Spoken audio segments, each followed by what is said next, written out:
With Shiv Part Two, we got more developments on Icicle's agenda and what happened to his wife, some great group dynamics with the Justice Society members, Henry King Jr. learning more of his family's secrets, and another throwdown between Stargirl and Shiv. Before I start this review, I want to tell anyone who hasn't heard that it was announced recently that Stargirl's been picked up for a second season. I did a video talking about this already, so I don't want to repeat too much of it, but if you want more info, you can click on the card in the upper right corner. And with that, onto the episode, which picked up shortly after last episode's cliffhanger. We saw how Pat explained Courtney's injuries, and while it made sense both that he would use that excuse, especially since they'd already established as a cover he was supposed to be teaching Courtney how to drive, and that he would wreck his car to sell the story. Although I do gotta ask, where was Courtney while he was wrapping his car around a light post? The scene with Pat and Courtney in the hospital was notable in that Pat is finally starting to feel the weight of lying to Barbara. I can only assume he'll tell her.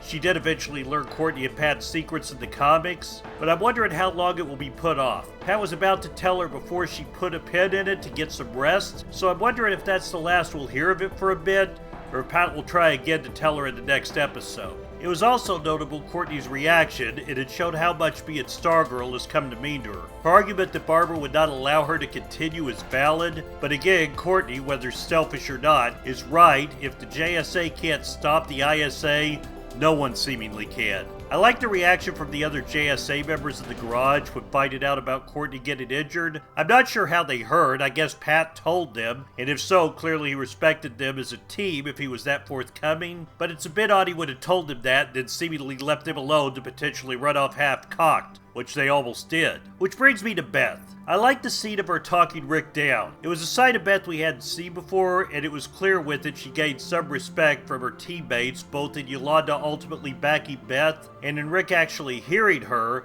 and conceding to her plan. I like stuff like this because what makes superhero teams so compelling, at least the good ones, is the interplay between the members. No matter what powers they have, if they can't play well off each other and make you believe that this is a team that has each other's back, then it's just a bunch of heroes slapped together, not a great superhero team. Cindy was good in this episode. It's not surprising as Meg Delacy has been nailing the character all season, giving us a great mean girl with some hints of vulnerability and nuance, but not so much that you don't still see her as a villain she's meant to be. Some have compared her to Cordelia from Buffy the Vampire Slayer when she was introduced, but despite some similarities, the main difference is Cordelia was redeemable and under the snark was a good person. Cindy is not, and it's highly unlikely any kind of redemption is coming her way. And speaking of potential redemption, we get Henry King Jr.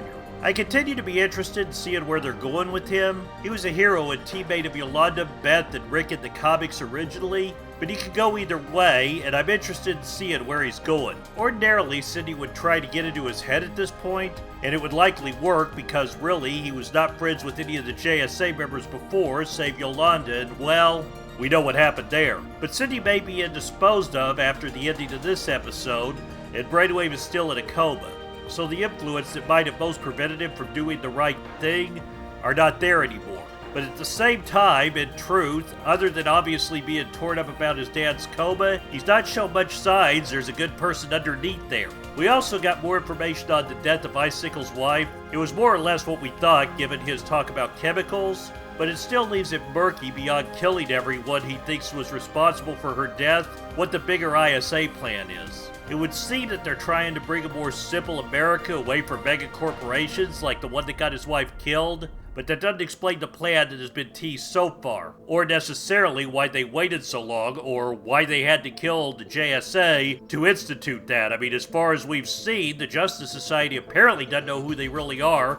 They could have done this without the quote-unquote evil going-ons. Finally, we got another battle between Stargirl and Shiv. I loved it, and as good as their first fight was, this one was even better done. I love the fight scenes on this show, and honestly, we should enjoy them while we have them, because between the quite likely budget cut they'll probably get moving exclusively to the CW next season, and the restrictions many productions will likely have to work with when they can film again, we might not get any fights quite like this for a while after this season.